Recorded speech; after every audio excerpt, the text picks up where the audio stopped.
Commencing stage 2 of greenhouse bed prep. Stage 2. Don't get too excited. Oakley dokley. So I strung up the drip line instead of trying to roll it up this year. Just kind of tied it up to the trellis. And can you see this? I've got a trench. A trench along each bed. And this is gonna get filled with rotted seaweed.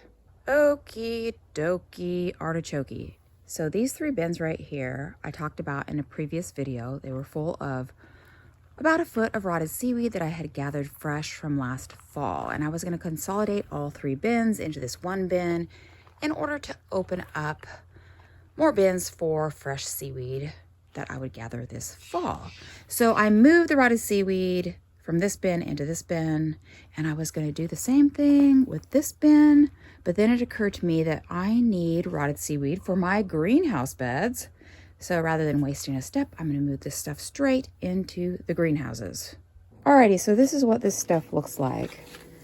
It is a mixture of seaweed and shredded cardboard, maybe a few things of stuff pulled from the garden, you know, carrot tops and things like that.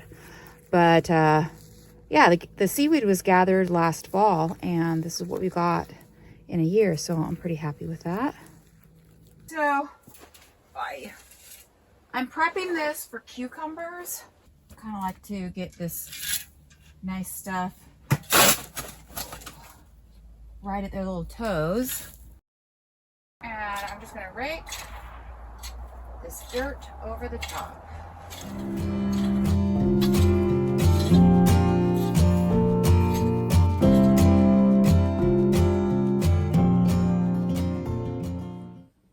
Commencing stage 2 in the cucumber greenhouse.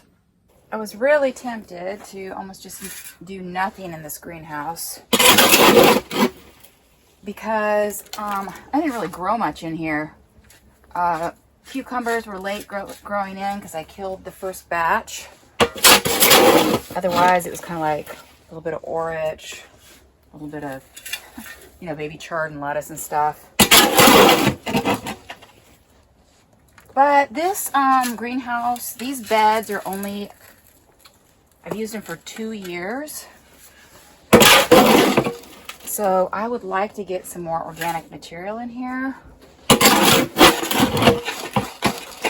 You know, mixed in kind of a little deeper. Because I am planting basil in this bed next year, I actually made a trench all the way across the bed instead of just down the center, like for the cucumbers in the other greenhouse.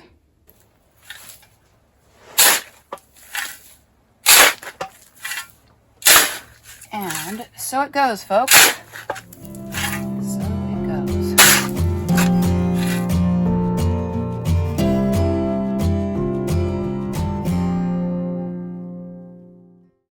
I may need to do some things to the greenhouse before next season, but right now I'm just kind of done with the greenhouses.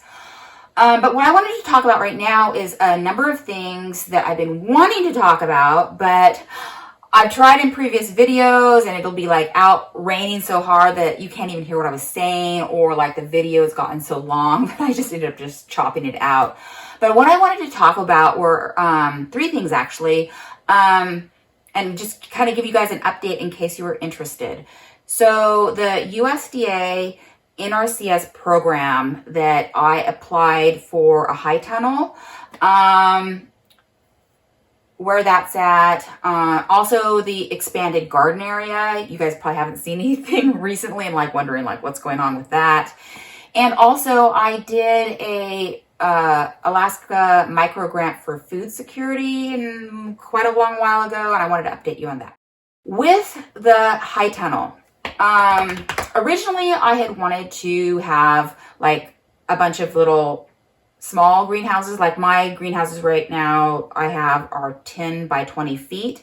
And I wanted to add like a third one so I could have like 3 rotations, maybe have one be tomatoes or something. But what I had decided to do was go ahead and get a bigger greenhouse, like something that was more like 20 feet by 50 feet, and have it roll so that it could roll onto a different crop, crop during the season. And that's very much like, well, it is what Farragut Farm does up near Petersburg, Alaska. And so I had applied for that, got all the paperwork done. And in fact, they came out during the summer. It was when we were actually pulling stumps out of the expanded garden area. And so that's all kind of complete, but it doesn't, I mean, we're probably not gonna have funding for that. If it gets funded for me, that won't happen until maybe even next fall. So I'm just dealing with what I have right now, which is my 2 little greenhouses. I'm just doing a swap between basil and cucumbers. In the expanded garden area, stumps got pulled out, sand went in, but we're having some issues with timing of getting soil and stuff. So I'd hoped by now to have soil in there and sand mixed together, be able to get some seaweed and plant a cover crop of like clover or something, but that didn't happen. And so that's just gonna have to wait. And it looks like I may end up having to grow in just the same garden space that I had this last season. So in future videos, that's, as I'm planning my crop for next year, those are the constraints that I have. The other thing is with the micro grant for food security, I was accepted to apply into the next stage that they had, but they had changed kind of the parameters of that grant. And so what I did is I put together an application for assistance with a walk-in cooler that would go underneath the house. And so the latest I saw on that was an email that came through saying, hey, you guys, we're trying to get this finished up to let you know if you were accepted, and funds would go out like this fall. So I may get some funds, and I may be working on a walk-in cooler downstairs through the winter, or that may not happen at all for me. So kind of lots of things up in the air. But anyway, so that is that.